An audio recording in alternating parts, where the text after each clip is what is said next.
Hello, everyone. Thanks so much for logging in today from near and far to learn more about UBC Sauder's Specialty Master's Program.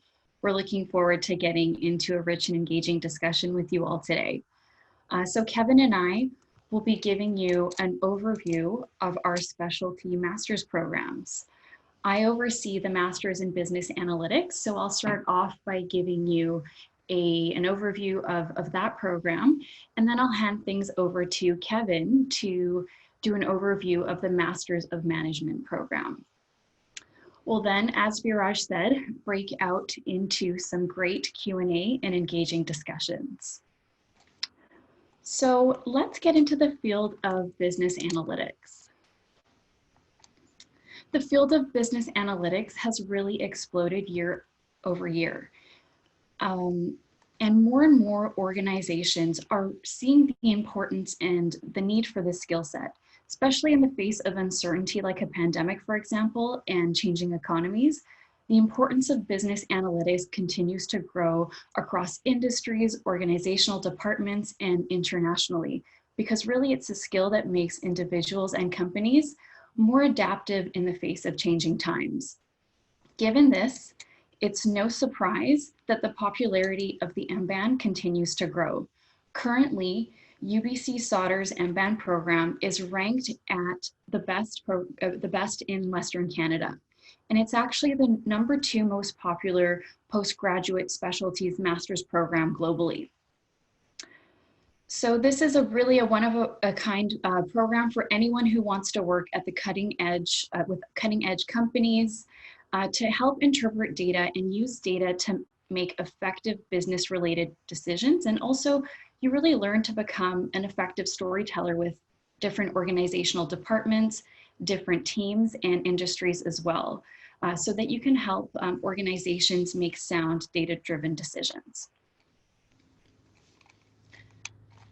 The program is offered in the heart of Vancouver.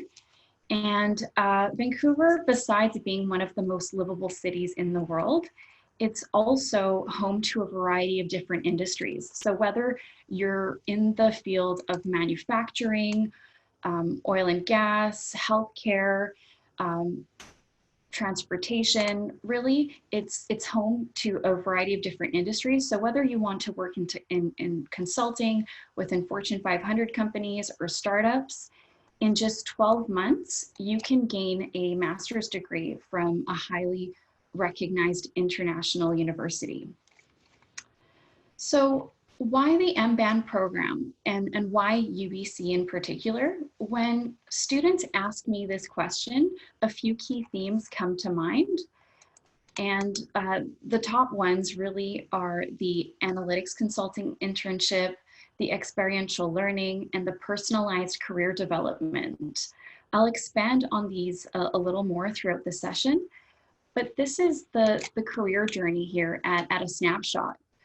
And, sorry, the slides keep changing there.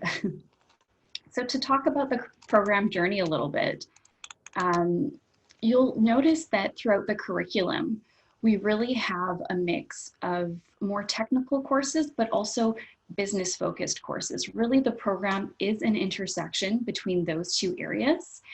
And so whether you're learning about data-driven marketing, forecasting and prediction, advanced predictive analytics, really the program gives you a core understanding of the business world, but also the technical side as well, so that you can really bridge those two worlds effectively. We're also very much so focused on experiential learning throughout the program. And so you really see what that looks like because of the experiences that are offered throughout the program. The program within it has a paid analytics consulting internship. And so, oh, sorry, the slides are just going backwards there. To give you a snapshot, this is the program journey. And so like I said, it's a 12-month program, a mix of technical and business-related courses. We do focus on experiential learning. This is really through the analytics consulting internship that you gain this experience. So the last 3 months, You're working in a paid analytics consulting internship, and this is your opportunity to really implement everything you've learned in the program in a real business context. So you're working as a business analyst under the supervision of an expert in that field.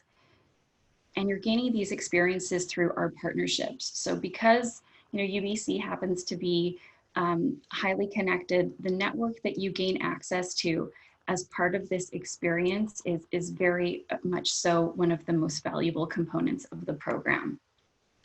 Here on screen here, I have some of the examples of the analytics consulting internships. And so you'll see that there's a range of different industries that we work with as part of these internship opportunities. And so for instance, you could be working with your team on a project like Canada Post. So how do I help create more efficiencies during busy times like Christmas or say a pandemic, for example? Or with an airline or aviation company, how do I create more efficiencies during busy times like takeoff or landing? Your fellow candidates are coming from a variety of different backgrounds, not only internationally from over 30 different countries, but they're also coming from a variety of different backgrounds. So whether you come from a business background, engineering, economics, humanities, this program really helps support a variety of people, and that's really what makes the collegiate experience that much more rich and engaging. You'll notice here that there's an average work experience of 4 years. Work experience is a nice to have, but it's not a must have or requirement for the program. And typically our alumni go off to work into a variety of different industries, such as technology, financial services, communications, and computer services. So given that Vancouver has such a variety in terms of the economies it serves, you'll see that the options for employment sectors are very vast. So let's look at some of the career outcomes. So students are coming at this program from a variety of different backgrounds, and they're going off to become data scientists, technology analysts, financial analysts, data scientists, revenue analysts for a variety of different types of companies and industries. So whether you're wanting to get into consulting, into retail, manufacturing, technology, this program really helps support a variety of different industries and organizations if you're wanting to help support them in making sound data-driven decisions. Here are on screen some of the companies that have hired our Masters of Business Analytics grads. So you'll see whether you're in the financial sector, consulting, aviation, you might be familiar with a lot of these big names, and a lot of our alumni have landed at these organizations. So let's look at some of the admissions requirements quickly. We do have a very holistic evaluation process. So we really look at the full picture when we're making admissions related decisions. So first and foremost, we'll look at your GPA.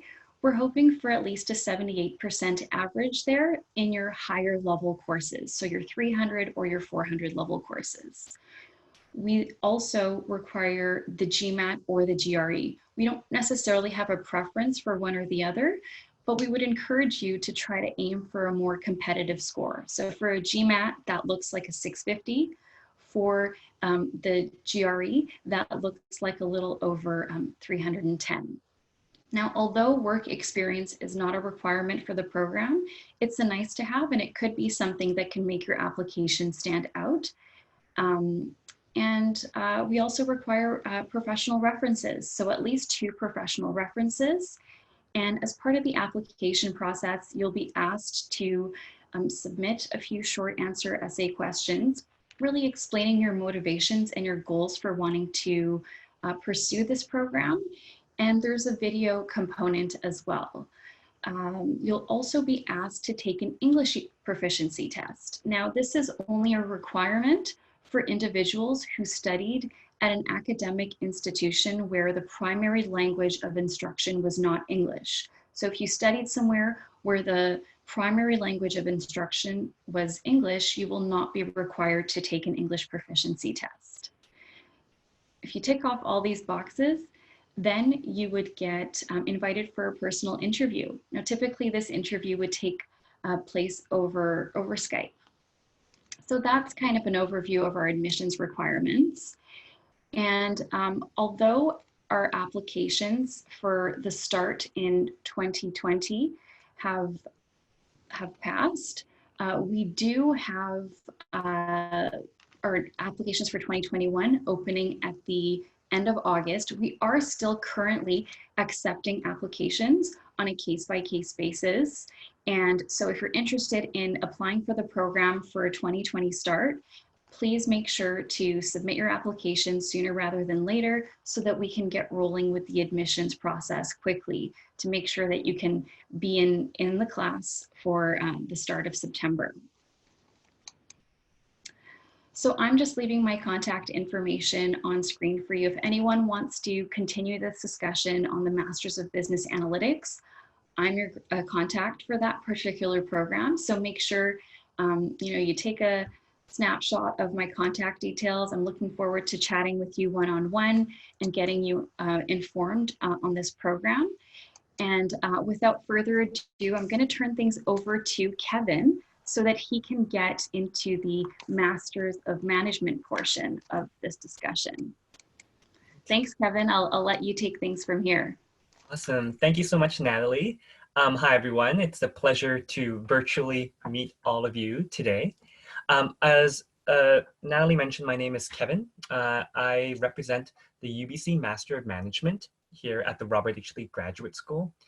We are, as Natalie noted, located here in Vancouver, Canada. And Vancouver is, of course, one of the fastest growing metropolitan economies in all of Canada at the moment. Hopefully you're all taking care of yourself and you're all staying well. And in today's presentation, I'll go over a couple of different components of what makes the Master of Management stand out and why you might consider this program. So without further ado, let's proceed. So this is a good representation of how the Master of Management program will look like. One of the first things I will probably note about this program is that it is a 9-month program and it begins at the end of August every year. During the 9 months itself, you'll be taking courses in a number of different business fundamentals.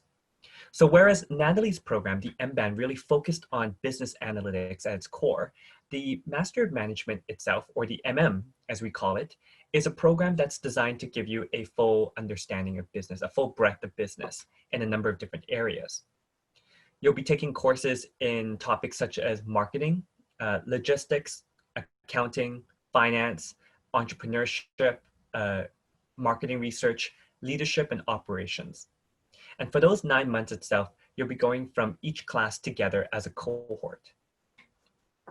That's probably the first component of the program that stands out to students, essentially the 9 months of experiential coursework. And I do want to emphasize here that it is experiential.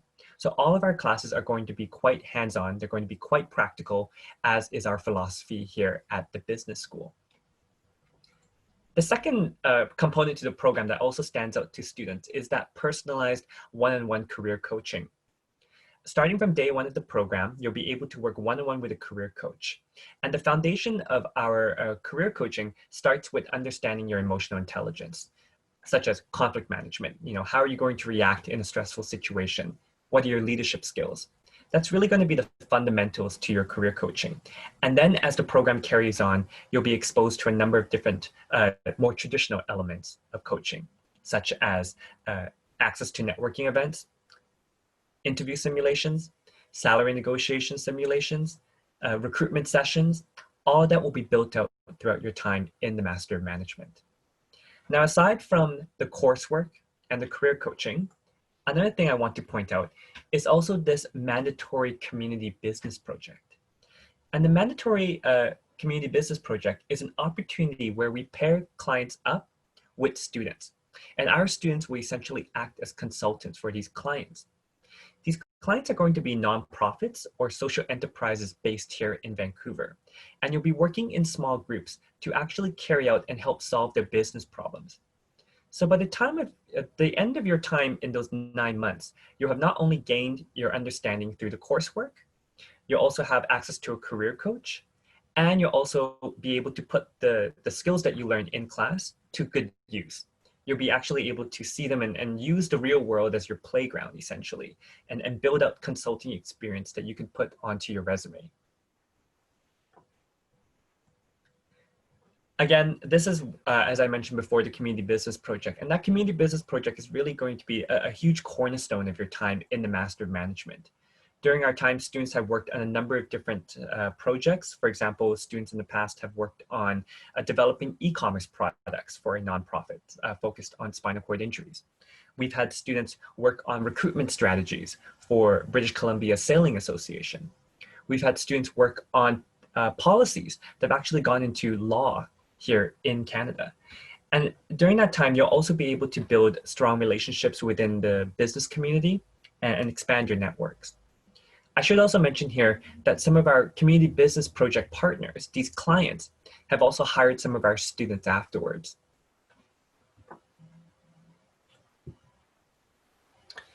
Now, even though the 9 months is quite a limited amount of time, in the 3 months following the program, there's an optional global opportunity you can take part of.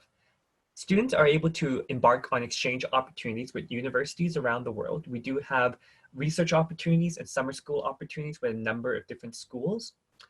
And of course, you'd be able to participate in this if you so wish to after you're done your Master of Management. These are essentially going to be seen as sort of like your electives. You'll be able to take optional courses and at your own discretion.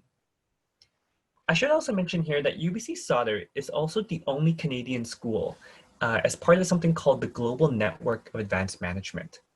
This network was started by the Yale School of Management a few years ago, and they invited us to be part of the network alongside top schools such as National University of Singapore, the Warwick School of Business, Yale School of Management, and also Oxford. So there's a number of different high-ranking business schools that are part of what we call the GNAM. UBC, as I mentioned, is the only Canadian school who's allowed to be part of this network. And as part of our partnership with the Yale School of Management, our students will also have access to an optional dual degree. Now, this dual degree will take place after your program is done, and it's known as the Master of Management Studies in Global Business and Society. So this is another opportunity where you can expand your global network also into the United States and also collaborate and cooperate with students from around the world too. During your time in the program, it's going to be quite a diverse class. This program is going to take in students from all different areas and all different disciplines. About 50 to 60% of our students every year are international, and we have students coming from around the world, such as yourselves. UBC is also a top 40 institution according to the Times Higher Education. So we do attract great quality students, students who have a lot to offer to the program, and students who are really looking for that enriching global experience. And that global experience really does start in the classroom itself, as you can see here. In terms of career outcomes, the question I normally get from students is, well, what can I use my to go into? And I usually break students down into two categories. The first category are students who really want to build on their undergraduate experience. They want to take the business skills that they're learning within the Master of Management and build up careers into the same disciplines. So for example, I have students who are coming from health science backgrounds, who go and work in the pharmaceutical industry, who want to continue in that science field or a tech field. Another example I have is I had a student who graduated with a BA in psychology. And instead of going into research, they decided to take the and then one of the first positions they got afterwards was becoming a lab manager of a psychology research lab. They're not necessarily doing the research, but they are managing individuals. And at the same time, that position also requires an understanding of psychology too. And the other category of students are students who want to pivot entirely into business. So for example, I have someone here who graduated with a BA in history. They ended up working for one of our credit unions here in Vancouver in human resources. So kind of two options for students. They can either go into careers that are related to their undergraduate degree, or students who pivot entirely into business. About 88% of our students are employed within 3 months of graduation. Most of our students do stay within the core Vancouver area, but the work permit that you could receive after you're done the master's program will enable you to work all throughout Canada. So whether you stay here in Vancouver, whether you go out into Toronto or other parts of Canada is really up to you. And of course, as can be expected from one of the top universities here in Canada, we do have networks that expand all throughout the country, if not the world. These are some of the companies that hire our graduates, a number of different multinational corporations, but also a combination of local tech startups and also tech unicorns that hire our students too.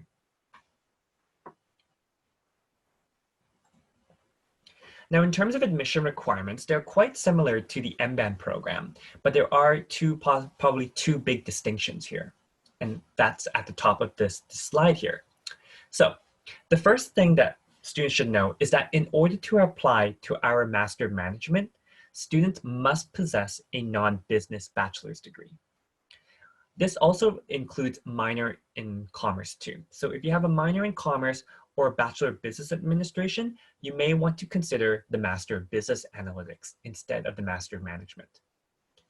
Another requirement for our Master of Management is that we have a cap on work experience. The only students who are able to apply to this program are students with less than 2 years of full-time post-bachelor's work experience. Otherwise, the requirements for the program are quite similar. We look at your grades, your GPA during your time in university. We look at a GMAT or a GRE. Competitively, the competitive average in the past has been around 650 for the GMAT and 310 plus for the GRE. So either one of those two exams you would have to do. Students would also need to provide a minimum of 2 references. These can be academic or professional. And students would also need to provide personal statements or essays. So these personal statements will be written, and there also will be a video component. As Natalie mentioned, this video component will not be a live video. You would have to film yourself on your camera and then upload it to either YouTube or Vimeo. English proficiency test for any individual who's gone to a university where the primary language of instruction was not English, you will have to do either one of our accepted English proficiency tests. If a student submits a competitive application, we will then evaluate it, and then we'll let you know whether you are invited to an interview. And this interview will be more of a behavioral interview rather than a case interview, and it will be done over Skype. Now, our applications for the Master of Management will open up in September 2020 for our August 2021 entry. Our program this year, however, we are still taking applications on a case-by-case basis. So if you are interested in attending the Master of Management starting in 2020, you can let me know with a personal email, which I will throw up afterwards too. As you can see here, we also do have our program fees. Our students are evaluated for scholarships once they're admitted into the program. And about 20 to 30% of our students every year will receive some type of scholarship. As part of our specialty master's programs, we don't offer full scholarships, but our large scholarships will be up to $15,000 Canadian. Again, if you are interested in applying into the Master of Management and starting in fall 2020, we are still taking applications on a case-by-case basis. So here you can contact me at kevin.lee@sauder.ubc.ca, or you can also contact us at mm@sauder.ubc.ca. And that concludes my presentation for today. Thank you very much for everyone for listening to me talk about the MM. I'm also going to throw up questions up here, and also I provided our contact information for both myself and Natalie. So thank you, everyone. And we will be taking, if I'm not incorrect, it will be moving over to our question period. Okay, perfect. Thank you very much for this lovely presentation. I would like to ask all of the participants to type in their questions in the Q&A tab of their program, of their navigation menu. There is a section called Q&A. You can click on it and type in your questions now.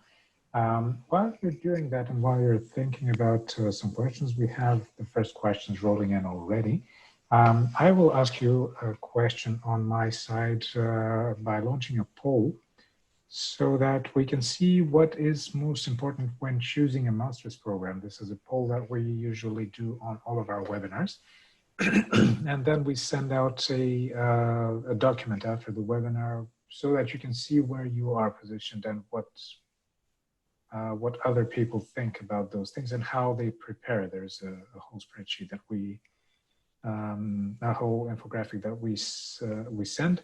I'm launching the poll now, and it should be visible on your screens. What is most important for you when you choose a master's program?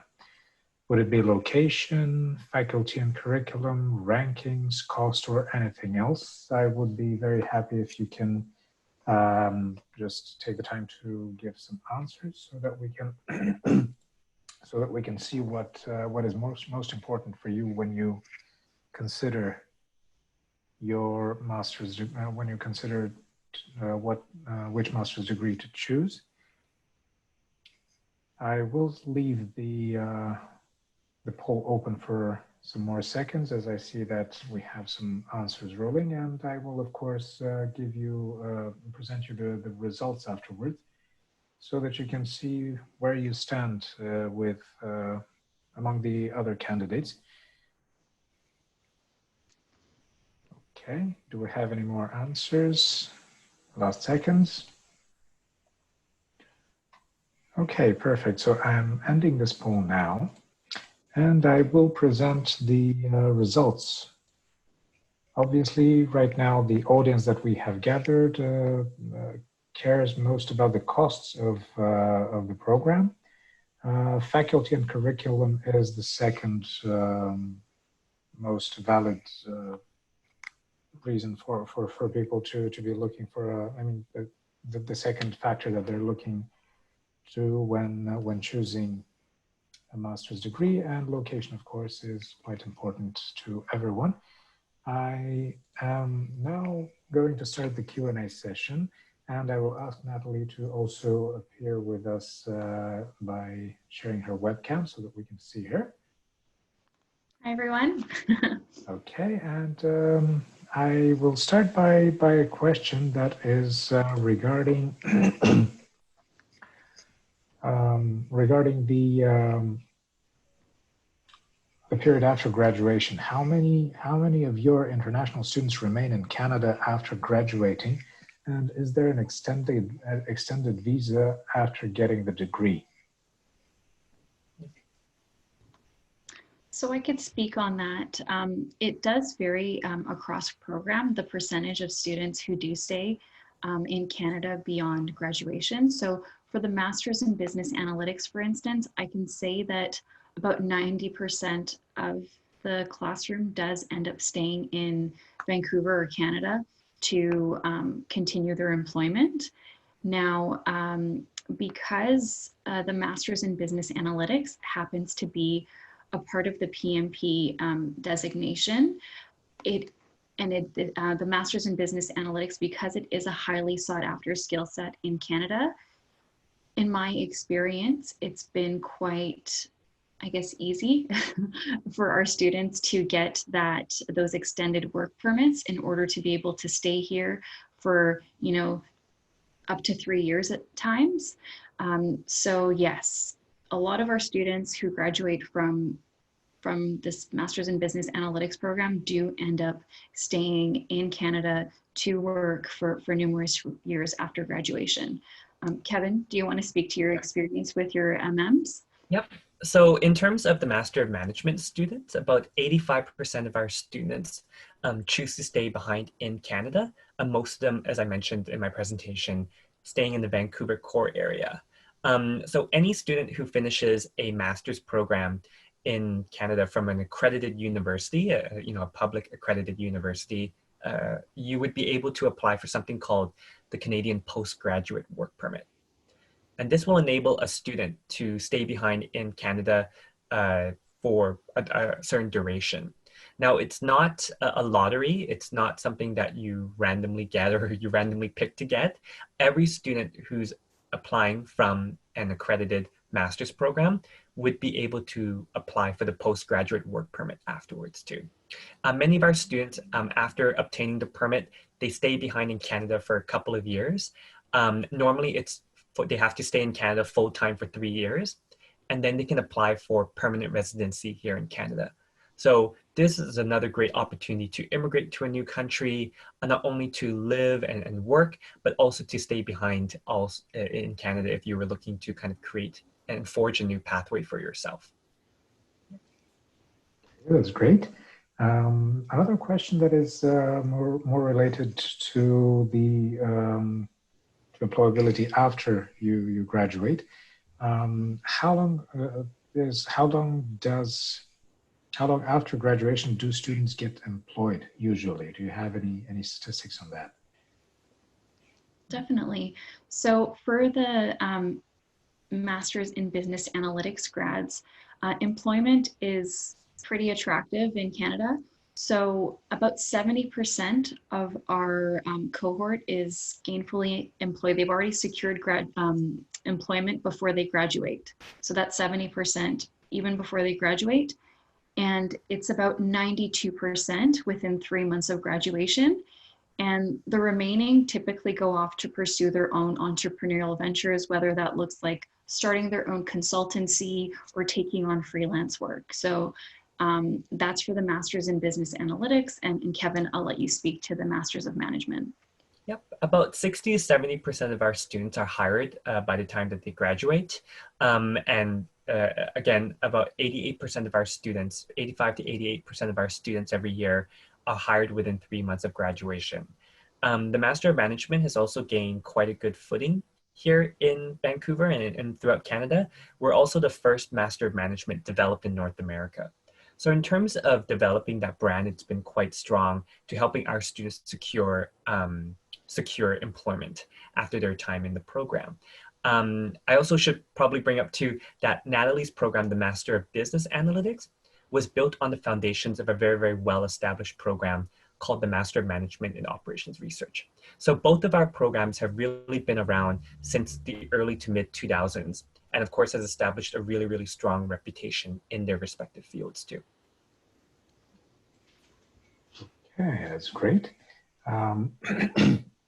We have some questions here regarding the admissions.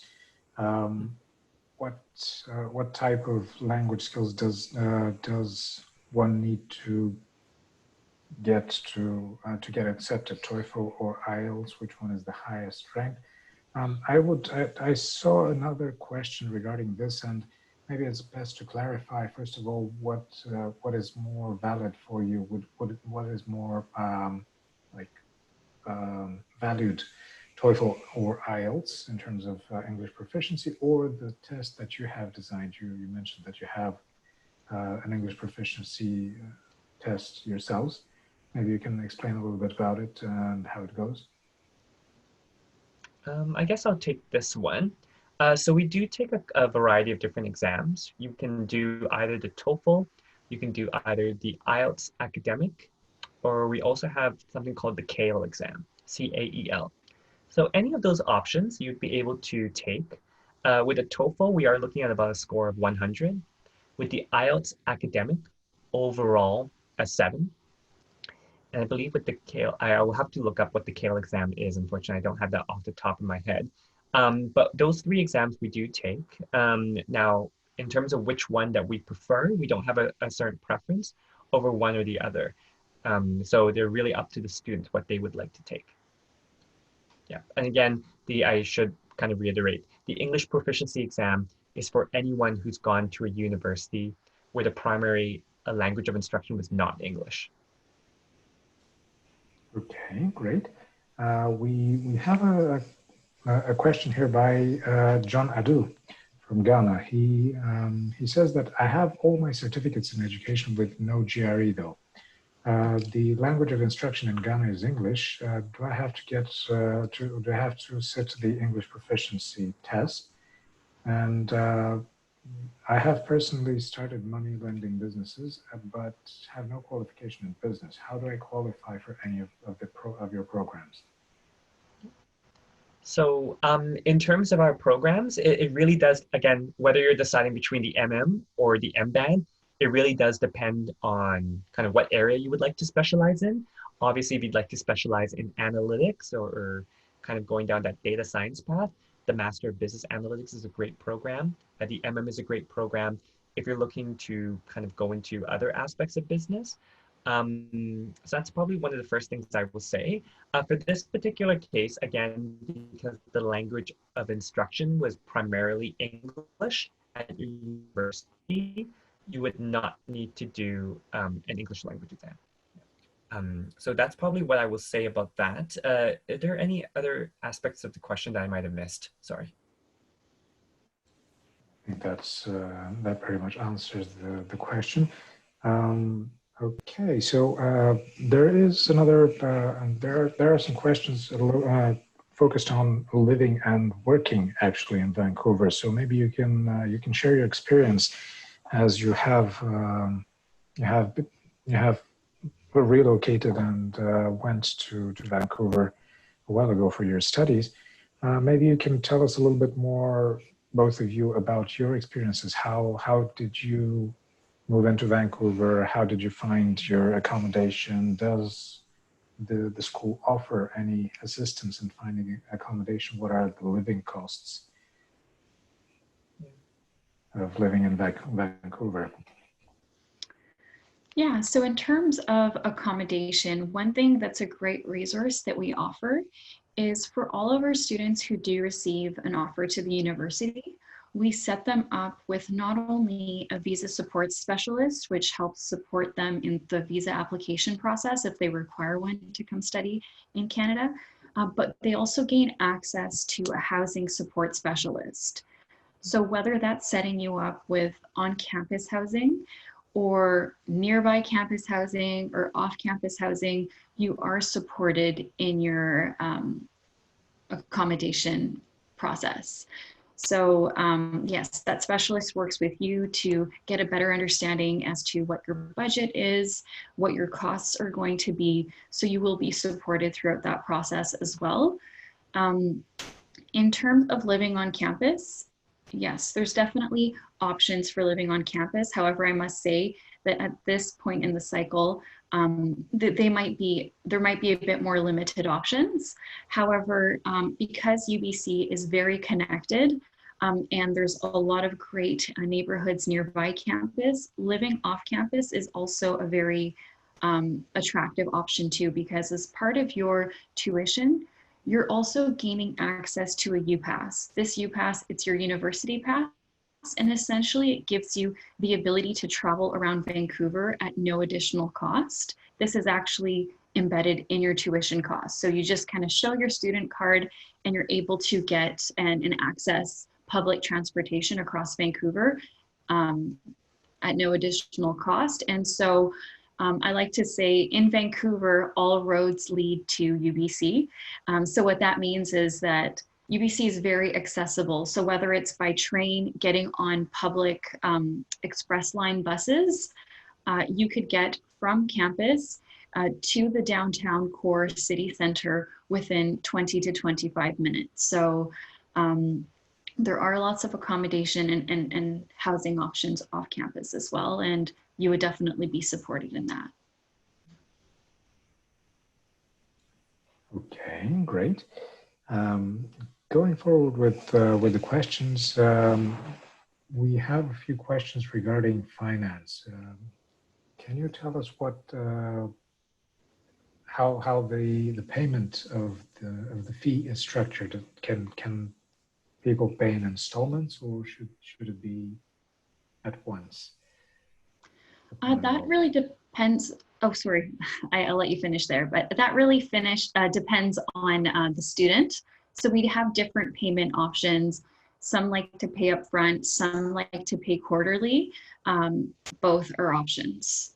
So whether you want to pay quarterly or upfront, you could do that either way. Okay, that's a great option. Maybe you can tell us a little bit more about the scholarship options that the school offers. We have a question here by Gabriela. Perfect. Yeah, that's a great question. So typically when it comes to scholarships, there's two, I guess, avenues or channels to explore when it comes to scholarships. So the first avenue is our merit-based scholarships. So there's no additional application required for that. What happens is the committee would come across your application, review it holistically, and evaluate whether or not you would be awarded with a scholarship based on your profile. And so typically you would know whether or not you've been accepted or offered one of those scholarships with your offer letter. So you would get your offer letter, and with that you would be notified of the type of scholarship and the amount that you've been awarded. And scholarship amounts can range anywhere between $5,000 to about $40,000. It really varies. And so to kind of give you a bit of a perspective, typically about 40% of our cohorts do end up getting a scholarship of some shape or form, whether it's one that we award, or the second avenue, which I'll talk about, is the external scholarships.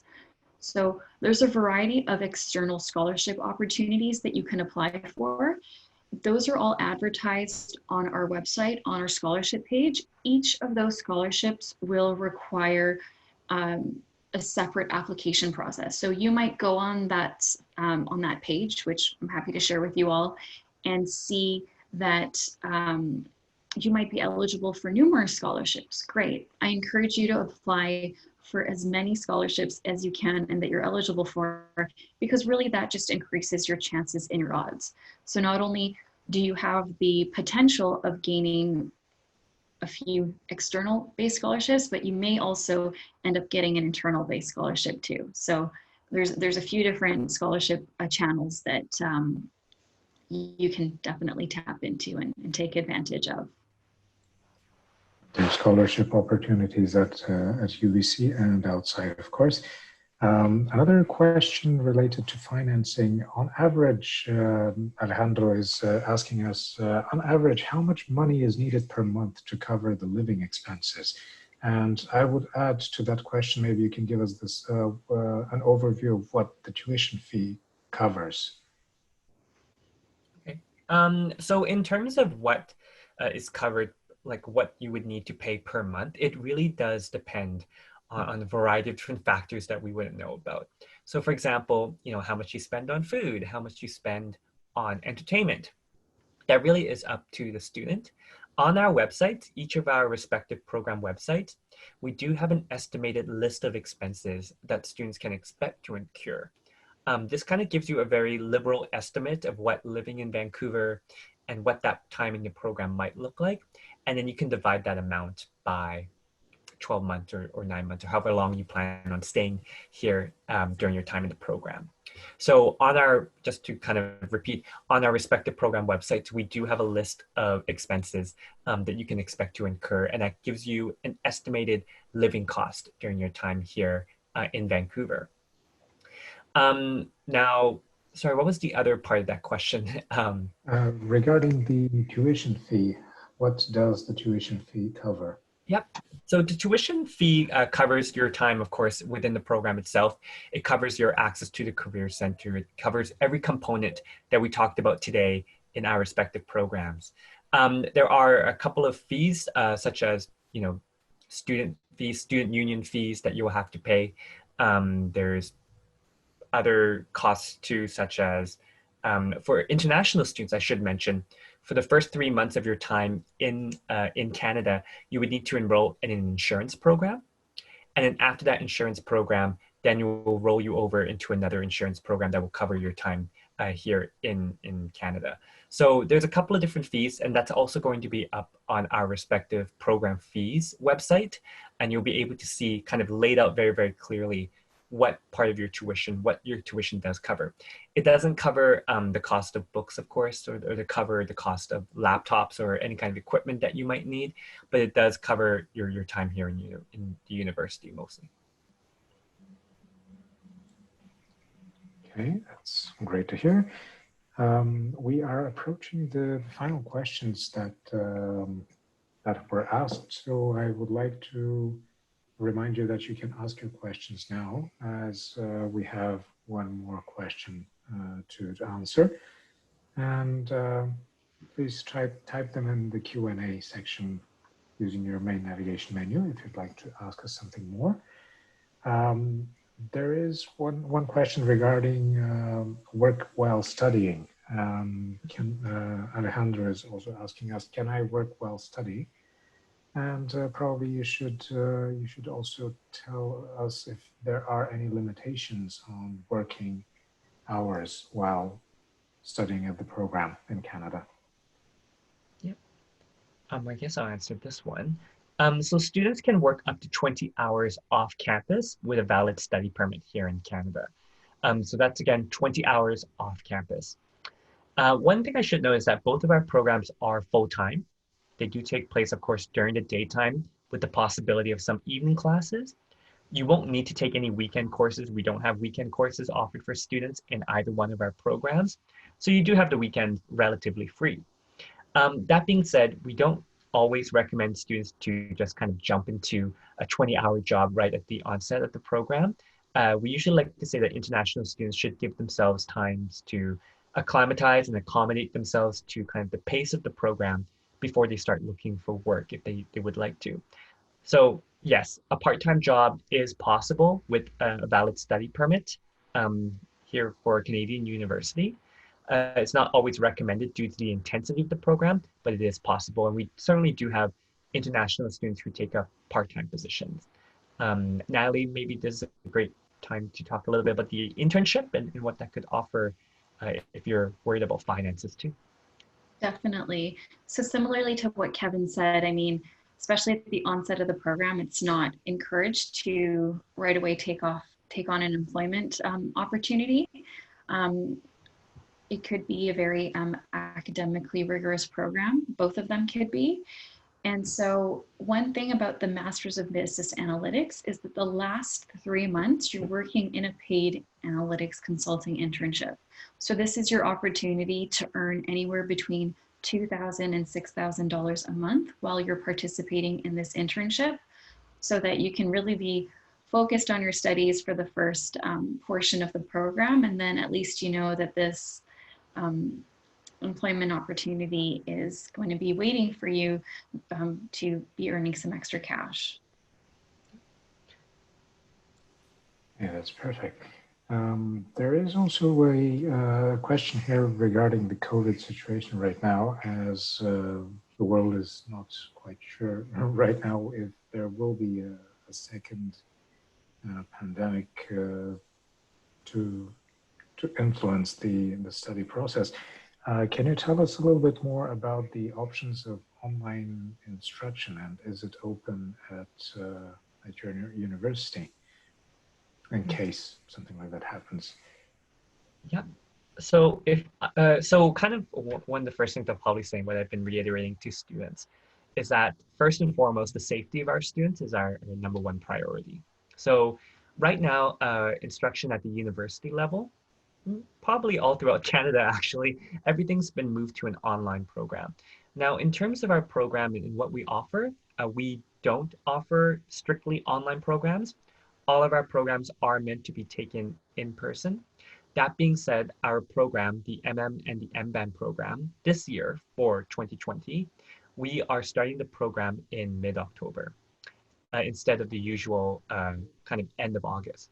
So the first kind of bit of the program, we're expecting it to take place online.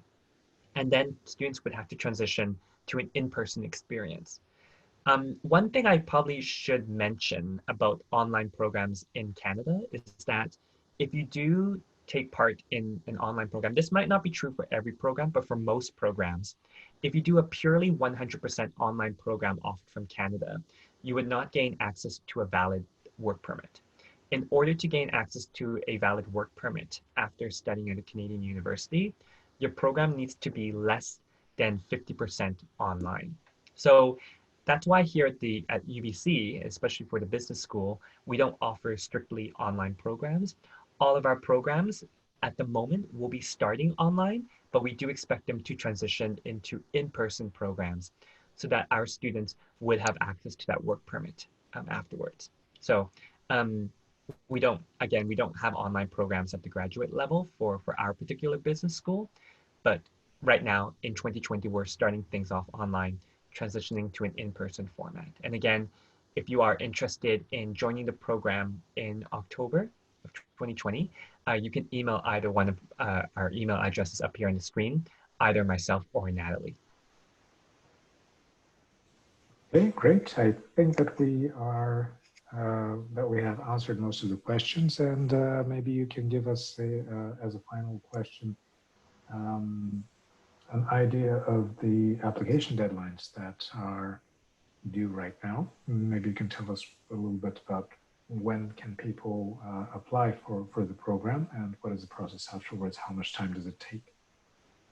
Yeah. So if you're, as I mentioned, if you're interested in kind of fall 2020, we are still keeping applications open on a case-by-case basis. You will probably want to email either myself or Natalie as our normal application cycle has closed this year. But again, we still are taking applications on a case-by-case basis. For August 2021, and I'll speak maybe to the our application cycle is going to open up in September, and we normally have 3 deadlines. We have one in November, we have one in January, and we have one in March. And students will have normally until the end of June to submit their documents. So this is also GMATs, GREs, kind of references. So students can submit an application to us, and then we'll wait until you send in a valid GMAT or GRE score. So deadlines do vary throughout the different programs, but for the Master of Management, November, January, and then March is the normal deadline cycle for us. Natalie? Similarly to Kevin, actually, there might be a variance of 2 weeks for the deadlines, but our first deadline that is generally targeted towards international students is typically in October. Then we would hit another one in January, and then the final one for international students would be in the beginning of April. So similarly to Kevin's program, the Masters in Management, for the Masters in Business Analytics, although we have passed both our international and our domestic deadlines, applications are still open on a case-by-case basis. So please make sure you reach out to me directly if you want to chat about the Masters of Business Analytics, and to Kevin if you wanted to talk about the Masters of Management. Keep in mind that if you're interested in starting for the fall of 2020, it's better to get rolling on the application process sooner rather than later. And the reason being is that if you do require visa support due to this COVID situation that we're in, processing times might be prolonged. So for instance, in a normal situation, if your visa processing typically for some countries would take up to 6 to 8 weeks, there might be numerous weeks added onto that. So in some cases, countries are going from processing it in 6 weeks to actually 10 weeks now. So we want to allow for that time for you guys to be able to apply and receive your visa just in time. And the best way to do that is to get rolling with the application process. And I also want to emphasize that you can submit your application without having taken the GRE or the GMAT. We will require the GMAT, but we can still review your profile and assess things in the absence of those. And then once we do get your test results for the GRE or the GMAT, we would then be evaluating that in addition to the other piece of information. So that standardized test is still an important requirement for the program. But submitting your application without that could definitely help speed things up too. So that's another tip for you guys.